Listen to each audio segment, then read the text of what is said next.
نحمدہ ونصلی علی رسولہ الکریم اما بعد۔ السلام علیکم ورحمۃ اللہ وبرکاتہ۔ وعلیکم السلام ورحمۃ اللہ سر جی، میرا وبرکاتہ۔ سوال یہ ہے کہ اہل حدیث کہتے ہیں کہ امام کے پیچھے سورۃ فاتحہ پڑھنا فرض ہے، اوکے، اور مقلدین جو ہیں بریلوی یا دیوبند، اور وہ کہتے ہیں کہ بھی امام کے پیچھے سورۃ فاتحہ نہ پڑھیں۔ یہ سوال کا جواب ڈاکٹر اسرار احمد نے دیا تھا کہ ایک آدمی نے سوال کیا تھا ڈاکٹر اسرار سے۔ ڈاکٹر اسرار نے کہا تھا کہ بھی بریلوی کی بات یہ ٹھیک ہے کہ بھی امام کے پیچھے سورۃ فاتحہ نہ پڑھیں، کیونکہ ان کے پاس دلیل ہے قرآن کی آیت جس میں اللہ تعالیٰ نے فرمایا کہ جب قرآن پڑھا جائے تو اسے توجہ سے سنو، ٹھیک ہے، خاموش رہو۔ پھر وہ کہتے ہیں کہ بھی اہل حدیث کی بات بھی ٹھیک ہے کہ وہ کہتے ہیں کہ جس نماز میں سورۃ فاتحہ نہیں وہ نماز ہی نہیں۔ جی، پھر انہوں نے جواب دیا کہ میرا موقف جو ہے وہ یہ ہے کہ بھی جو امام اونچی آواز بلند آواز میں قرات کر رہا ہو اس میں آپ سورۃ فاتحہ نہ پڑھیں، اوکے، جس میں وہ خاموش ہو وہ آپ سورۃ فاتحہ پڑھ لیں۔ اس لیے میں الحمدللہ اہل حدیث ہوں، لیکن ان کی بات جو ہے نا یہ بالکل ہی درست ہے، اور میں اتفاق کرتا ہوں ان کی بات سے۔ اوکے، مجھے اس سوال کا جواب چاہیے۔ اور دوسری بات یہ ہے کہ کوشش کریں کہ ڈاکٹر یہ قاری خلیل الرحمان جاوید صاحب کا جواب ہو تو بہتر ہے۔ جزاک اللہ، اور مجھے واٹس ایپ کر دینا۔ السلام علیکم ورحمۃ اللہ وعلیکم السلام ورحمۃ اللہ وبرکاتہ۔ جناب، ایک یہ جو آپ کا مطالبہ ہے نا کہ آپ کو واٹس ایپ کر دینا، تو یہ میں ہرگز نہیں کروں گا۔ کیونکہ فردن ہر ایک شخص کو میں واٹس ایپ نہیں کر سکتا، چاہتے ہوئے بھی نہیں کر پاؤں گا، جبکہ یہی کام بہت آسانی سے گوگل کرتا ہے۔ یوٹیوب چینل بنانے کا ہمارا مقصد یہی ہے کہ بغیر کسی ڈیلے کے آپ تک آپ کے سوال کا جواب پہنچ جائے۔ کمی کہاں ہے؟ کمی یہاں ہے کہ ہمارے اکثر لوگ چینل دیکھتے ہیں، چینل سبسکرائب نہیں کرتے، اور سبسکرائب کرنے کے بعد آل نوٹیفیکیشن الاؤ نہیں کرتے۔ جب آل نوٹیفیکیشن الاؤ نہیں ہوگی آپ کے پاس نوٹیفیکیشن نہیں آئے گی، آپ کو اعتراض رہے گا عاقل صاحب آپ نے جواب نہیں دیا۔ بہت ہیں، 75% لوگ ہمارے ایسے ہیں کہ وہ یوٹیوب چینل تو انہوں نے سبسکرائب کیا ہوا ہے لیکن نوٹیفیکیشن الاؤ نہیں کی ہوئی ہے۔ یا بہت سارے لوگ ایسے ہیں کہ جو ویڈیوز دیکھتے ہیں اور وہ بالکل سبسکرائب کرنے کا ان کے ذہن میں خیال آتا بھی نہیں ہے، نہ جانے کس دنیا میں رہتے ہیں۔ بھائی میرے، وہ چینل جو آپ کی علمی پیاس بجھاتا ہے، کیا آپ اسے سبسکرائب کرنا پسند نہیں کرتے؟ Please subscribe it. اور آپ نے جو کہا ہے نا کہ اس سوال کا جواب قاری خلیل الرحمان جاوید صاحب سے حاصل کریں، میں یہ ضرور کر سکتا ہوں۔ میں نے قاری صاحب کی خدمت میں اس وائس میسیج کو بھیجا اور قاری صاحب نے کیا جواب دیا میں آپ کو سنانا چاہتا ہوں ان کا جواب۔ قاری خلیل الرحمان جاوید۔ ورحمۃ اللہ وبرکاتہ۔ پہلی بات تو یہ ہے کہ آپ نے خود ہی سوال بنایا، صحیح بات خود ہی اس کے جواب دیے، اہل حدیثوں کا جواب بھی دے دیا آپ نے، حنفیوں کا جواب بھی دے دیا، پھر ڈاکٹر اسرار کا جواب بھی دے دیا، اور اس کو آپ نے صحیح قرار بھی دے دیا، خود ہی تائید بھی کر دی۔ صحیح بات ہے، اور اسی پر آپ نے اپنا نظریہ بھی قائم کر لیا۔ بالکل تو اب ہم آپ کو کس بات کا جواب دیں؟ معقول بات ہے بھائی۔ جواب لینے کے لیے ہمیشہ بندے کو پہلے خالی الذہن ہونا چاہیے۔ اللہ اکبر، یہ وہ بات ہے جو اکثر لوگ نہیں جانتے ہیں۔ سوال کرنا آنا چاہیے اور ایک سائل بننا چاہیے، جو قاری خلیل الرحمان جاوید آپ کی خدمت میں بیان کر رہے ہیں نا کہ سائل بننا بھی ایک سلیقہ ہے۔ ہمارے یہاں تو اکثر لوگوں کو سوال کرنا ہی تک نہیں آتا، مجھ سے کہیں گے کہ یہ ویڈیو دیکھ کر بتائیے کہ یہ صحیح ہے یا غلط۔ اب آپ نہ جانے کس طریقے سے، یہ خادموں کے کام ہوتے ہیں نا اس طرز پر کہ آپ ویڈیو دیکھیے، یہ کام کیجئے، وہ چیز اٹھا کے لائیے، یہ خادموں کے کام ہے۔ جو کام ہوتا ہے نا سوال کا، سائل کا، تو آپ سائل سوال کرتا ہے، اور جیسے شیخ صاحب فرما رہے ہیں کہ سن کوئی لیجیے۔ چھاپ پہلے سے دل پہ نہیں رکھنی چاہیے۔ بالکل صحیح بات ہے، جب دلیل مل جائے اس کے بعد پھر نقطہ نظر قائم کرنا چاہیے. آپ نے کہا ڈاکٹر اسرار صاحب کی بات مجھے بالکل صحیح لگی, اور یقین مانیے میں نے جب آپ سے ڈاکٹر اسرار صاحب کا یہ موقف سنا تو مجھے 100% غلط لگا, میں بھی متفق ہوں. 100%. اور مجھے یقین بھی نہیں آ رہا تھا کہ ڈاکٹر اسرار جیسا سمجھدار آدمی اس طرح کی سیاسی اور گول مول گفتگو کیسے کر سکتے ہیں. صحیح بات. پہلی بات یہ ہے کہ ڈاکٹر اسرار کو جب یہ پتا ہے کہ جی اہل حدیث صحیح ہے, ہاں کیونکہ اعوذ باللہ, یہ کالز جو ہے نا یہ بڑا میرے لیے پرابلم کریٹ کرتی ہیں, میں اس کو بند ہی کر دیتا ہوں. اعوذ باللہ. چلیے پھر دوبارہ سے قاری صاحب کیا فرما رہے ہیں. سنا تو مجھے 100% غلط لگا. یہ بات تو درست ہے. ڈاکٹر صاحب کا اور جواب مجھے یقین بھی نہیں آ رہا تھا کہ ڈاکٹر اسرار جیسا سمجھدار آدمی اس طرح کی سیاسی اور گول مول گفتگو کیسے کر سکتے ہیں. پہلی بات یہ ہے کہ ڈاکٹر اسرار کو جب یہ پتا ہے کہ جی اہل حدیث صحیح ہے کیونکہ ان کے پاس ایک دلیل ہے, اور حنفی بھی صحیح ہیں چونکہ ان کے پاس دلیل ہے. میں کہتا ہوں احناف کے پاس فاتحہ نہ پڑھنے کی کوئی دلیل نہیں ہے, سرے سے کوئی دلیل نہیں. صحیح بات ہے. یہ دعویٰ ہی غلط ہے ڈاکٹر اسرار صاحب کا کہ ایک دلیل ان کے پاس ہے, ایک دلیل ان کے پاس ہے. پھر دوسری بات کہ اگر مثال کے طور پر یہ بات مان لی جائے کہ حنفیوں کے پاس دلیل ہے, ہاں تو کیا اس دلیل کا یہ مطلب ہے کہ جاری نمازوں میں تم چپ رہو صحیح اور بات. سری نمازوں میں چپ نہ رہو؟ کیا احناف کا اسی پر عمل ہے کہ وہ سری نمازوں میں سورۃ فاتحہ پڑھتے ہوں اور جاری نمازوں میں نہ پڑھتے ہوں؟ نہیں, یا جتنی بھی جاری نمازیں ہیں ان کی آخری 2 رکعتیں تو سری ہی ہوتی ہے نا. ہاں بالکل. جیسے عشاء ہے اس کی آخری 2 رکعتیں سری ہے, مغرب ہے اس کی آخری 1 رکعت سری ہے. تو آخری رکعتیں بھی حنفی نہیں پڑھتے, وہ تو سرے سے ہی نہیں پڑھتے. اور دوسرا یہ کہنا کہ جی اہل حدیثوں کے پاس دلیل ہے, تو جب اہل حدیثوں کے پاس دلیل ہے تو وہ دلیل 5 نمازوں پہ فٹ بیٹھے گی یا وہ دلیل صرف سری نمازوں پہ لاگو ہوگی؟ بہت معقول جواب ہے. کیا یہ بات اتنی مشکل تھی کہ اللہ کے رسول یہ نہیں کہہ سکتے تھے جس نے سری نماز میں سورہ فاتحہ نہیں پڑھی اس کی نماز نہیں ہوگی؟ بالکل. یہ تو مسئلہ آسان بنا دیتے نا اللہ کے رسول. بہت آسان. آپ فرما دیتے کہ جس نے سری نمازوں میں سورہ فاتحہ نہیں پڑھی اس کی نماز نہیں ہوگی. جی. یعنی اگر جہری میں نہیں پڑھی تو کوئی بات نہیں. ایسا تو حکم نہیں ہے.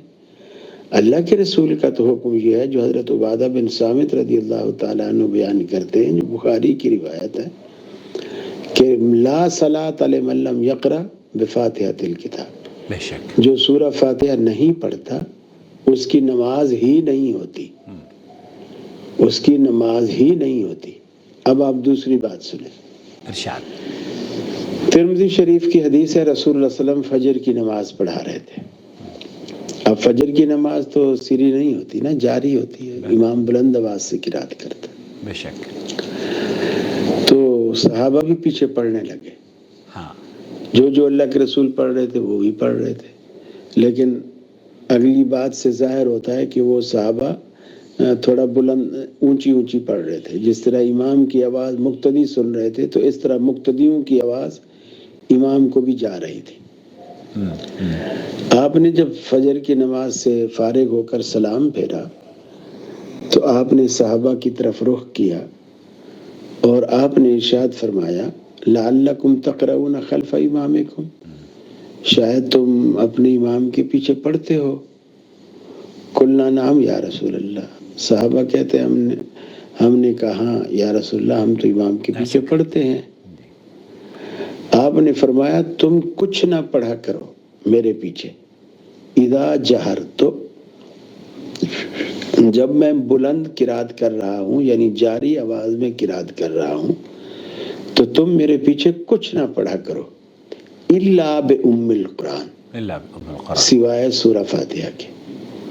آپ نے خود نفی فرما دی اور واضح فرما دیا کہ امام کے پیچھے جس قرات سے منع کیا گیا ہے وہ فاتحہ کے علاوہ قرات ہے، چونکہ آپ نے فرمایا میرے پیچھے کچھ نہ پڑھا کرو سوائے فاتحہ کے۔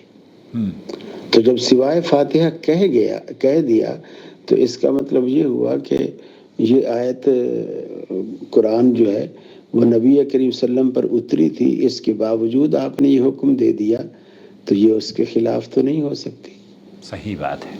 گویا اس آیت کا یہ مطلب نہیں جو حنفیوں نے لیا ہوا ہے، چونکہ اگر یہ مقصد ہوتا تو اللہ کے رسول صحابہ کو کبھی بھی نہ کہتے، جبکہ آپ نے فجر کی نماز میں یہ حکم کیا کہ میرے پیچھے فاتحہ کے علاوہ کچھ نہ پڑھا کرو۔ اور دوسری بات یہ ہے کہ خود احناف کا بھی اس پر عمل نہیں ہے، یعنی کہ وہ یہ کہتے ہیں کہ جب فجر کی سنتیں جو ہیں فرضوں سے پہلے پڑھ لینا ضروری ہے، ورنہ پھر سورج نکلنے کے بعد پڑھنی پڑیں گی۔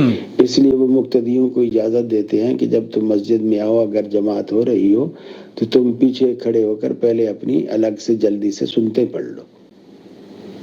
تو وہ امام قرات بھی کر رہا ہوتا ہے، ان کی آواز بھی ان کو جا رہی ہوتی ہے اور وہ پہلے اپنی سنتیں پڑھ رہے ہوتے ہیں، جبکہ اللہ کے رسول نے فرمایا کہ اذا اقیمت الصلاۃ لا صلاۃ الا المکتوبہ، جب فرض نماز کھڑی ہو جائے تو اس وقت سوائے فرضوں کے کوئی نماز نہیں ہوتی۔ تو ڈاکٹر اسرار صاحب کی فکر بغیر دلیل کے ہے، وہ جس چیز کو دلیل بنا رہے ہیں وہ دلیل فاتحہ کے رد کی ہو ہی نہیں سکتی، کیونکہ آپ نے خود اپنی زبان مبارک سے کہا کہ میرے پیچھے باقی چیزیں نہیں پڑھا کرو، یعنی قیام کی حالت میں قرآن کا اور حصہ نہیں پڑھا کرو لیکن فاتحہ نہیں چھوڑا کرو، الا بفاتحۃ الکتاب۔ اللہ بفاتحہ۔ تو آپ نے جو صراحت فرما دی، تو ڈاکٹر صاحب نے تو چونکہ وہ سیاسی آدمی تھے تو ان کو تو گول مول کے کیا کہتے ہیں اس کو کہ راضی رہے رحمان اور شیطان بھی ناراض نہ ہو۔ تو ان کی جماعت میں تو تنظیم اسلامی میں ہر کوئی شامل ہوتا ہے، جس طرح مودودی صاحب کی جماعت میں شیعہ بھی ہیں، دیوبندی بھی ہیں، بریلوی بھی ہیں، اہل حدیث بھی ہیں، تو اس لیے وہ کسی کے بھی خلاف بات آپ کو جماعت اسلامی کے یہاں نہیں ملے گی، اور تھوڑی تھوڑی بات ہر کسی کی فیور میں ملے گی، تاکہ ہماری جماعت جو چونچوں کا مربع ہے اسی طرح ملی جلی رہے۔ تو یہ بات بلا دلیل ہے۔ آپ کہہ رہے ہیں نا کہ میں نے اسے بڑا 100% صحیح سمجھا، ہم کہہ رہے ہیں 100% غلط ہے۔ بالکل۔ السلام علیکم ورحمۃ اللہ وعلیکم وبرکاتہ۔ السلام ورحمۃ اللہ۔ کیونکہ نبی سے زیادہ جو ہے وہ قرآن کا فہم تو کسی کو نہیں ہے سر، نہ کسی اہل حدیث کو، نہ ڈاکٹر اسرار صاحب کو، نہ کسی اور کو۔ صحیح بات ہے، صحیح بات ہے۔ کیونکہ قرآن جس ہستی پر اترا ہے وہ ہستی زیادہ سمجھتی ہے، بے شک۔ اور اس آیت کے ہوتے ہوئے اللہ کے رسول نے فرمایا کہ جو فاتحہ نہیں پڑھتا اس کی نماز نہیں ہوتی۔ اب تو بلکہ معاملہ بالکل آسان ہو گیا ہے۔ ابھی ہمارے ہاں کراچی میں تقی عثمانی صاحب ہوتے ہیں، دیوبندیوں کے بہت بڑے عالم ہیں۔ ہمارے ایک یہاں دیوبندیوں کے عالم ہیں، وہ کہتے ہیں کہ اس دور کے تقی عثمانی صاحب ابو حنیفہ ہیں، اس دور کے۔ تو ان کے جب بھائی رفیع عثمانی صاحب ابھی فوت ہوئے تھے تو انہوں نے جنازے میں سورہ فاتحہ پڑھی، حالانکہ حنفی نہیں پڑھتے ہیں، جنازے میں سورہ فاتحہ پڑھی، اور پھر یہ بھی مانا کہ جی حضرت ابن عباس کہتے ہیں کہ یہ سنت ہے۔ تو اپنے بھائیوں کے جنازے میں تو فاتحہ پڑھ لیتے ہو اور لوگوں کے جنازے برباد کراتے ہو۔ اللہ سے ڈرو اور اللہ کا خوف کرو۔ سبحان اللہ۔ السلام علیکم ورحمۃ اللہ وبرکاتہ۔ علیکم السلام ورحمۃ اللہ وبرکاتہ۔ قاری صاحب نے اس اپنے مختصر سے جواب میں مفتی تقی عثمانی صاحب تک بھی ایک پیغام پہنچایا ہے۔ مجھے امید ہے کراچی سے کراچی تک اگر پیغام نہ پہنچا ہو تو جدہ سے کراچی یہ پیغام ضرور پہنچے گا، اور مفتی تقی عثمانی صاحب اللہ آپ کو حفظ و امان عطا فرمائے، اور جو کام آپ نے کیا ہے وہ بہرحال قابل مبارکباد ہے۔ اللہ آپ کو مزید آگے بڑھنے اور قرآن و سنت پر عمل کرنے کی توفیق سے نوازتا رہے۔ میرے بھائی، میرے عزیز، میرے دوست، آپ نے جو سوال اپنا پوچھا تھا دراصل اس کا اس سے خوبصورت جواب نہیں ہو سکتا کہ آپ بھی غلط سمجھے ہیں اور ڈاکٹر اسرار صاحب بھی غلط سمجھے ہیں۔ صحیح ترجمانی قرآن کریم کی وہ حدیث ہے جس کا تذکرہ قاری خلیل الرحمن جاوید نے وضاحت کے طور سے بیان کر دیا ہے کہ لعلکم تقرؤون خلف امامکم قلنا نعم قال رسول اللہ صلی اللہ علیہ وسلم لا تفعلوا الا بأم القرآن فإنه لا صلاة لمن لم يقرأ بها۔ تو ہر نماز جہری ہو، سری ہو، تہجد کی ہو، جمعے کی ہو، نماز جنازہ ہو، استخارہ ہو، تحیۃ المسجد ہو، یا کسی اور نماز کو آپ نام لے لیجئے، وہ تمام نمازیں اس وقت تک قابل قبول نہیں ہیں جب تک کہ آپ اکیلے اگر پڑھیں تب بھی ہر رکعت میں سورہ فاتحہ پڑھنی ہے، اور اگر امام کے پیچھے پڑھیں تب بھی آپ کو ہر رکعت میں امام کے ساتھ بھی اور امام کے الگ بھی، جہری ہوں سری ہوں، ہر نمازوں میں سورہ فاتحہ فرض ہے۔ مجھے امید ہے وضاحت ہو گئی ہوگی۔ اور ڈاکٹر صاحب کا موقف دیکھیے، ڈاکٹر صاحب جو تھے، جیسے قاری خلیل الرحمن جاوید حفظہ اللہ نے فرمایا، وہ سیاسی آدمی تھے اور سیاسی ہونے کے باوجود حنفی تھے، تو اس لیے انہیں اس خول سے نکلنے میں آدھا تیتر آدھا بٹیر جس طریقے سے ہوتا ہے نا، اس طرح کا ماحول رہا ہے۔ بہرحال اللہ تعالیٰ آپ کو اور ہمیں قرآن و سنت پر عمل کرنے والا بنائے اور اس منہج کو اختیار کریں، اہل حدیث منہج کو اختیار کریں۔ کیوں؟ کیونکہ آپ اہل حدیث ہیں۔ آپ کہہ رہے ہیں کہ آپ کیسے اہل حدیث ہیں جو ایک اہل حدیث ہو اور وہ قرآن و سنت کو فالو نہ کرتا ہو؟ وہ اہل حدیث نہیں ہو سکتا۔ اہل حدیث وہ ہے جو کہ قرآن و سنت کی فہم رکھ سکتا ہو، قرآن و سنت کو سمجھ سکتا ہو۔